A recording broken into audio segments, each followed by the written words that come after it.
আসসালামু আলাইকুম রহমতুল্লাহ বরকাতু।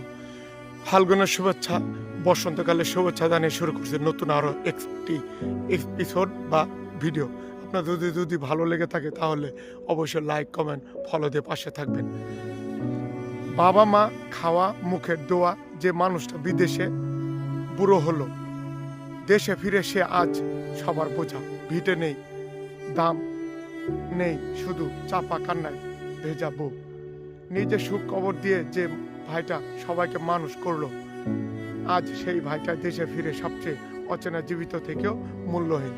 আমরা আমাদের সংসারকে ভালো রাখার জন্য বাবা মা মিলে আমাদের সমাজে বড় ভাইকে বিদেশে পাঠাই।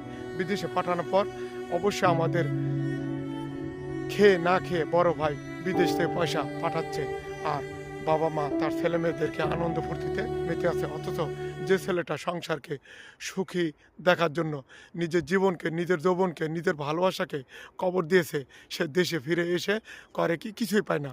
আরও আপনজন মানুষের কাছে অপমান, অপদস্থ, লাঞ্ছিত, শিকার হচ্ছে। শিকার হওয়ার পর দেশে এসে দেখে তার জীবনে সব কিছু শেষ হয়ে গেছে, অথচ মূল্যায়ন বলতে কিছুই পায় না। বড় ভাইদের মূল্য কি এটাই? সমাজের বোঝা, দেশের বোঝা, সে দেশে এসে শান্তি পায় না, অবশেষে মৃত্যু হয়, না হয় না লাঞ্ছনার শিকার হয়। আমার ভিডিওটি ভালো লেগে থাকলে আবারও বলছি, লাইক, কমেন্ট, শেয়ার দিয়ে সবাই সবার পাশে থাকবেন। সবুজ বাংলার ঘেরার এই চিরে হয়তো বাংলার বুক থেকে আমি বিদায় নিচ্ছি। মোহাম্মদ মিজানুর রহমান। ভালো লাগবেন, ভালো থাকবেন, সুস্থ থাকবেন, এই কামনা শেষ করে আল্লাহ হাফেজ।